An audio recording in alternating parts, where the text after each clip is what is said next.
Euro 2024-এর quarter ফাইনালে গত রাতের ম্যাচে আক্রমণ পাল্টা আক্রমণ, গোল, বিতর্ক, রেড কার্ড, ভিএআর,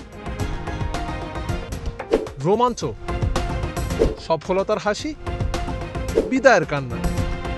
প্রশ্ন তো ওখানেই যে কি ছিল না, হারলেই বিদায়, জিতলেই মিলবে এবারের আসরের সেমির টিকিট। এমন সমীকরণে কোন দলই বা হারতে চাইবে? দিন শেষে এটা ফুটবল, তাই জয় পরাজয়ের ফলাফল থাকছেই। ম্যাচের তখন 105 মিনিট, এক গোলের সমতায় স্পেন ও জার্মানি।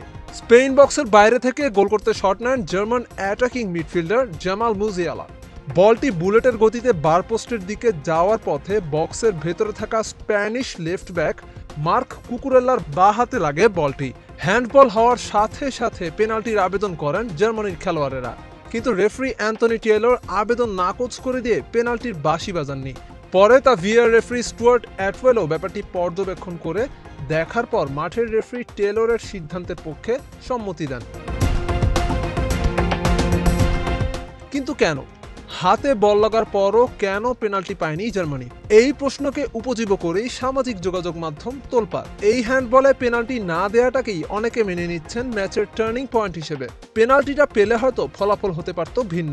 ম্যাচ হারের পর রেফারির দেওয়া সিদ্ধান্ত নিয়ে নেতিবাচক প্রশ্ন তুললেও পেনাল্টি না পাওয়াকেই শুধুমাত্র ম্যাচ হারের কারণ হিসেবে মানতে নারাজ জার্মান বস ইউলিয়ান নাগলসম্যান।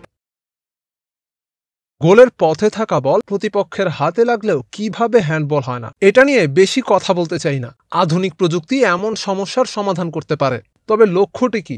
বলেরও হ্যান্ডবল করেছেন যিনি, সেটি মূল্যায়ন করলে ভালো হতো। ধরুন কেউ গ্যালারির দিকে শট নিল এবং বল কারো হাতে লাগলো, সেটি কিন্তু পেনাল্টি নয়। ফুটবলে এটি সম্ভব না, কিন্তু বল যখন পরিষ্কারভাবে গোলের পথে ছিল এবং হাতে লাগলো, তখন লক্ষ্য নিয়ে কথা বলা অর্থহীন। তবে এটা বলতে পারি, আমরা শুধু এই কারণেই ম্যাচ হারিনি।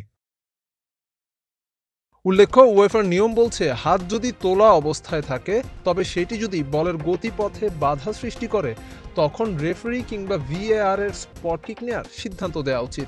বরাবরই উয়েফার নিজেদের প্রতিযোগিতায় হ্যান্ডবল নিয়ে বেশ কড়া হলেও ডিফেন্ডারদের তারা অন্তত এটুকু স্বাধীনতা দেওয়ার চেষ্টা করেছে যেন হাত পেছনে রেখে গোল ঠেকাতে না হয়। তাই একজন ডিফেন্ডার দাঁড়িয়ে থাকা অবস্থায় বল তার শরীরের পাশ দিয়ে হাতে লাগলে এবং সেই হাত যদি খাড়া বা উলম্ব অবস্থানে থাকে ও হাতটি শরীরের পেছনে থাকলে সেটি পেনাল্টি দেওয়া উচিত হবে না। কুকুরেল্লার হাত কিন্তু তার বডি লাইনের পেছনেই ছিল, মূলত সে কারণেই এটি পেনাল্টি দেয়নি referee. S M Tihan, news desk, sports mail 24।